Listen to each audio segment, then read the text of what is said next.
السلام علیکم، ہمارے چینل سیال سٹوریز میں خوش آمدید۔ ہماری کہانی کا نام ہے جذبہ ایثار۔ رول نمبر 24 کھڑا ہو جائے۔ سر ندیم صاحب کی آواز کلاس میں گونجی۔ یہ سنتے ہی ولید اپنی جگہ پر کھڑا ہو گیا۔ جی سر، تمہاری داخلہ فیس ابھی تک نہیں آئی۔ سب لڑکوں نے داخلہ فیس جمع کروا دی ہے، کیا تم نے امتحان نہیں دینا؟ اگر 5 دن کے اندر تمہاری فیس نہ آئی تو تمہارا داخلہ نہیں بھیجا جائے گا۔ اگر اپنا سال بچانا ہے تو فیس جمع کرا دو، ورنہ گھر بیٹھ جاؤ۔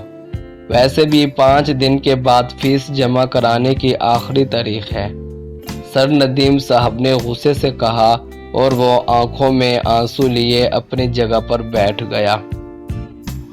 بیٹا، آج تم زیادہ ہی پریشان دکھائی دے رہے ہو، کیا بات ہے؟ اسکول سے واپسی پر ولید کی امی نے پوچھا۔ امی، میں نے ابھی تک داخلہ فیس جمع نہیں کرائی، تقریباً تمام لڑکوں نے جمع کرا دی ہے۔ سر جی نے کہا ہے کہ 5 دن کے اندر فیس جمع نہیں کرائی تو داخلہ نہیں بھیجا جائے گا۔ ماں، میرا سال ضائع ہو جائے گا، میں کیسے بندوبست کروں؟ ولید یہ کہتے ہی رونے لگ گیا۔ بیٹا صبر کرو، اللہ تعالیٰ پر بھروسہ رکھو، وہ کوئی نہ کوئی صورت پیدا کر دے گا۔ چل اب کھانا کھا لے، میں نے تیرے لیے کھانا گرم کر رکھا ہے، ماں نے اسے دلاسا دیتے ہوئے کہا۔ اس نے ہاتھ منہ دھویا اور کھانا کھانے لگا۔ ولید اپنے والدین کا اکلوتا بیٹا تھا۔ کچھ سال پہلے اس کے والد اچانک ہارٹ اٹیک کی وجہ سے اس دنیا سے چل بسے تھے۔ گھر کی ساری ذمہ داری اس کی والدہ کے کندھوں پر آ پڑی تھی۔ انہوں نے لوگوں کے گھر کام کاج کر کے ولید کی پرورش کی تھی اور بڑی مشکل سے اس کی تعلیموں کا خرچہ برداشت کر رہی تھی۔ کچھ ماہ سے ان کی بھی طبیعت خراب تھی، اس لیے وہ محنت مزدوری نہیں کر سکتی تھیں، کسی کے گھر نہ جا سکیں۔ اس طرح گھر میں فاقوں نے ڈیرے جما لیے۔ اب ولید میٹرک میں تھا، اس نے میٹرک کا امتحان دینے کے لیے داخلہ فیس جمع کرانی تھی۔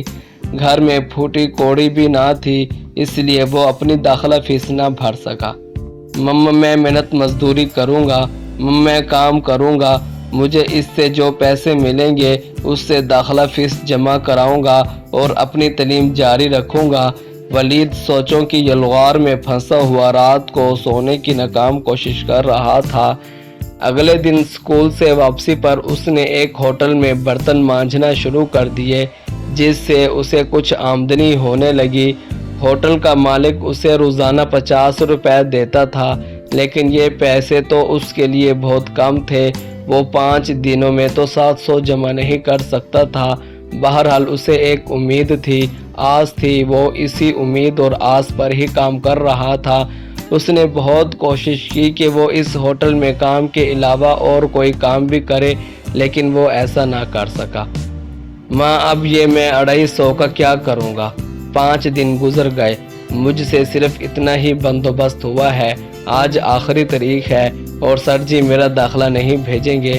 ماں، میرا سال ضائع ہو جائے گا، میری محنت بیکار ہو جائے گی، میں ان پیسوں کا کیا کروں؟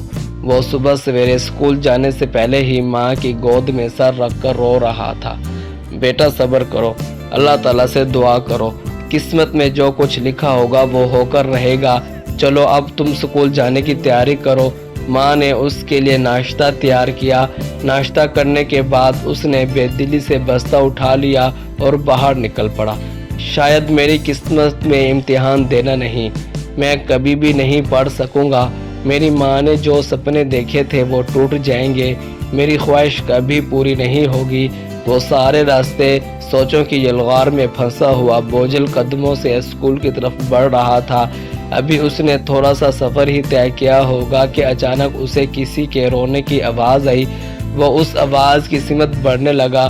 اس نے دیکھا کہ ایک بچہ کندھے پر بستہ لٹکائے فٹ پاتھ پر بیٹھا رو رہا ہے۔ کیا ہوا دوست، کیوں پریشان ہو؟ کیا تمہیں اسکول سے دیر نہیں ہو رہی؟ ولید نے اس کے قریب جا کر پوچھا۔ تم کون ہو؟ میں تمہیں نہیں جانتا،